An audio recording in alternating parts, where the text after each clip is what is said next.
देखिए दोस्तों, आज हम फिर से एसएससी रिलेटेड क्वेश्चंस लाया हूं आपके लिए। तो दोस्तों ये पार्ट 26 है। इससे पहले 25 वीडियो आ चुका है, तो आप लोग उसे भी ज़रूर देखें। और ये 2026 में एग्ज़ाम देने वाले हैं, तो ये आपके लिए बहुत ही ज़्यादा इंपॉर्टेंट है। तो चलिए हम पहला प्रश्न की ओर चलते हैं। पहला प्रश्न हमारे सामने ये रहा। इसमें बोल रहा है 10 मीटर त्रिज्या और केंद्र पर 90 डिग्री का कोण बनाने वाले वृत्त का एक त्रिज्यीय खंड का क्षेत्रफल जो है निकालने बोल रहा है। ठीक है, तो सबसे पहले देखिए दोस्तों, हम आपको वृत्त बनाकर समझाते हैं। तो चलिए हम वृत्त एक लेते हैं, कोई सा भी एक वृत्त ये रहा। इस पर जो है दोस्तों कह रहा है कि यहाँ पर देखिए बोल रहा है कि 90 डिग्री का कोण बना रहा है। इसका मतलब ये है कि यहाँ पर चलिए हम एक 90 डिग्री का कोण बनाने वाले एक ले लेते हैं। क्या मतलब त्रिज्यीय खंड। ठीक है, ये मान लीजिए कि ये 90 डिग्री है। ये 90 डिग्री के आसपास ही होगा, ये ऐसा 90 डिग्री ही होता है। ठीक है, ये 90 डिग्री है और ये 90 डिग्री में जो है ये 10 मीटर की त्रिज्या है, यानी ये 10 है और ये 10 है और ओनली इसका क्षेत्रफल निकालने बोल रहा है। तो सबसे पहले ध्यान देने वाला बात यहाँ ये है कि देखिए पूरा वृत्त का क्षेत्रफल क्या होता है, पाई आर स्क्वायर। ठीक है, पूरा वृत्त का क्षेत्रफल क्या होता है, पाई आर स्क्वायर। तो हमको ओनली 90 डिग्री वाला क्षेत्रफल ही निकालना है, यानी इतना का ही, इसको त्रिज्यीय खंड बोला जाता है। ठीक है, त्रिज्यीय खंड। तो देखिए यानी कि ये टोटल 360 होता है चारों तरफ का, लेकिन ओनली 90, यानी ओनली 90 का निकालना है कि 90/360 कर दीजिए। ठीक है, 90/360 गुना पाई आर स्क्वायर, यानी पाई का मान 22/7 गुना आर स्क्वायर का मान मैंने आर 2 बार 10 गुना 10। ठीक है, आर स्क्वायर मतलब गुना में 2 बार होता है। ठीक है, तो गुना में हम 2 बार लिख दिए। अब देखिए ये इसको काटिए, 9 चौक 36 कट गया, इसका आधा 2, इसका आधा 11। ठीक है, और ये 2 से 5 बार में 5 दूनी 10 कट जाएगा। ठीक है, अब देखिए ये 7 बचा हुआ है हमारे पास और ये 11/55 है, यानी 11/55 पर 1 0 हो जाएगा। ठीक है, और ये 7 बटे में है अभी भी, तो हम 7 से कितना में 550 में भागा दे सकते हैं। कितना बार से कटेगा, इधर 550 67 49, 7 बार से कटेगा 67 49, यहाँ 6 बचेगा 0, 67 49 30 56, 7 9 63, 7 56। ठीक है, 56 यहाँ कितना बच रहा है, 4, 56 4 60। ठीक है, और दशमलव पड़ेगा, यानी 78। देखिए नहीं, ज़्यादा निकालने की ज़रूरत नहीं है। यहाँ 79 है, यहाँ 79 है, यहाँ भी, यहाँ 78 है और यहाँ 75 है, यानी कि 78 वाला एक ही है। तो इसका मतलब ऑप्शन यही होगा सी। ठीक है, C number is the right option. तो अगला प्रश्न 2 नंबर हमारे पास ये रहा। इसमें बोल रहा है वृत्त का केंद्र जो है ओ है और इसमें 2 जीवाएँ हैं, ए बी और सी डी। ठीक है, ये दोनों जीवाएँ भीतर मतलब वृत्त के भीतर ही पी पर प्रतिच्छेद कर रही है। ठीक है, ये ए भी बराबर 20 सेमी, यानी ए यहाँ है और बी यहाँ है, ये पूरा 20 सेमी है। और पी भी बराबर, यानी पी और बी, यानी यहाँ से यहाँ तक की दूरी कितना है, पी भी बराबर 12। तो ये पूरा जब 20 है और यहाँ से यहाँ तक 12 है, तो इसका मान 8 हो गया, सिंपल। और फिर इधर सी पी बराबर 8 है, यानी सी पी कहाँ है, सी पी यानी ये 8 हो गया। और हमसे पूछ रहा है पी डी का मान, यानी पी डी इसका मान पूछ रहा है। ठीक है, तो ध्यान दीजिए, इसमें एक नियम है कि ये जो है ना दोस्तों, जैसे देखिए ये ए भी है, तो बीच में कोई बिंदु प्रतिच्छेद कर रहा है, तो ये वाला गुना ये वाला कीजिए बराबर ये वाला गुना ये वाला। सिंपल, हम ऐसा लिख सकते हैं 8 गुना 12 बराबर कितना, फिर से 8 गुना ये प्रश्नवाचक यानी डी पी मान हम x मानते हैं। ठीक है, ये 8 कट गया, x बराबर कितना हो गया, x बराबर कितना 12। अब 12 ऑप्शन नंबर ए में, A is the right option. Next प्रश्न हमारे सामने ये रहा। इसमें बोल रहा है कि 3000 रुपये अंकित मूल्य की एक वस्तु खरीदता है और 15% और 15% यानी 2 बार 15% की क्रमागत छूटें प्राप्त करता है। ठीक है, वह परिवहन पर 250 रुपये खर्च करता है। ठीक है, और इसे 20% लाभ पर बेचता है। वस्तु का विक्रय मूल्य पूछ रहा है। ठीक है, तो ध्यान दीजिए, वो जो है ना 3000 रुपये अंकित मूल्य है, वो वस्तु खरीदता है, डबल मैंने 15% की 2 बार क्रमागत छूट लेता है और उस पर 250 रुपये खर्च भी करता है, तब भी वो 20% लाभ कमा लेता है। और तो विक्रय मूल्य कितना में वो बेचा था ये पूछ रहा है। ठीक है, तो सबसे पहले देखिए दोस्तों, हमको ये पता होना चाहिए कि ये 3000 जो है अंकित मूल्य पर ही डिस्काउंट मिलता है, यानी ये 3000 पर अंकित मूल्य है, इस पर डिस्काउंट कितना मिलेगा, 15%। अब 15% का जो है दोस्तों ध्यान दीजिए, ये 15% डिस्काउंट है, तो डिस्काउंट देने का बाद बचा हुआ मान हमारे पास 85% बचेगा। अब 85% का शॉर्ट फॉर्म होता है कितना, 17/20, ठीक है, 17/85 20/100, ठीक है, 17/20 यानी 17/20 इतना पर फिर से एक बार 15% का डिस्काउंट मिला है, फिर से 17/20 हम लिख देंगे। अब ये टोटल मान तो डिस्काउंट देने के बाद हो गया है, ठीक है। और ये डिस्काउंट देने के बाद इतना मान आया, इतना में ये 250 रुपये अलग से खर्च करता है, यानी प्लस कीजिए 250। देखिए काटते समय हमको मिस्टेक नहीं करना चाहिए, क्योंकि यहाँ गुना है, यहाँ भी गुना है, यहाँ प्लस है, ठीक है।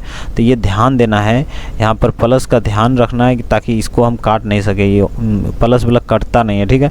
तो 250 हो गया, ये 250 रुपये खर्च करता है और इसे 20% लाभ पर बेचता है। 20% जो है लाभ पर बेचता है, इसका मतलब ये टोटल का मान कितना है 100%, और वो भी 20% लाभ पर बेचता है। इसका मतलब विक्रय मूल्य पूछ रहा है तो हमको ओनली लाभ पूछता तो हम 20% निकालते, लेकिन हमको क्या निकालना चाहिए, ये टोटल 100% है और 20% अलग से, यानी 120% का मान हमको निकालना चाहिए, ठीक है। और 120% का मान कितना हो जाएगा, 6/5 हो जाएगा, ठीक है। तो हम गुना में 6/5 लिख सकते हैं। उसके बाद अब हमको इसको बनाना चाहिए, ये 2 जीरो से ये 2 जीरो काट दीजिए, ये 20 ही है, इसमें लिखने में थोड़ा गलत हो गया है, तो ये 20 है। उसके बाद ये 15 बार से काट दीजिए, ये 2 और 30, ठीक है। उसके बाद इधर 17 × 17 कितना हो जाएगा, 289, 17 × 17 हो जाएगा। ये 15 से फिर से गुना कीजिए, 15 9 35 के बाकी 13, आप 15 8 20 7 से 120 10 130 3 133 के 3 बाकी फिर से 13 और 15 30 10 40 3 43, यानी इतना हो जाता है हमारा मान, कितना हो जाता है 4335, यानी 4335 बटे, देखिए ये 2 ध्यान में रखना है, ये 2 अभी भी है, 2 नहीं कट पाया है, अब प्लस 250, ठीक है। ये जो है इतना इधर गुना में 5/6 है ही। अब ध्यान दीजिए, सॉरी 6/5, अभी हम गलत कर दिए, 6/5, ठीक है। यहाँ पर 6/5 है। इधर देखिए अब हम क्या लिख सकते हैं, 4335 जोड़ 500 बटे 2, ये इधर से 2 इधर 250 डबल 500 हो जाएगा, क्योंकि यहाँ 2 है, ठीक है। तो इधर 6/5 हम कर सकते हैं, इधर 2 3 बार में काट दीजिए, कट गया। अब देखिए ये देखिए 43 और 5 48 35 हो जाएगा, और गुना 3/5। अब ध्यान दीजिए 5 से ये काट दीजिए, कितना 9 × 45 बचा 3 फिर इधर 6 × 30 फिर 3 और 7 × 35, ये टोटल इतना बार से कट रहा है।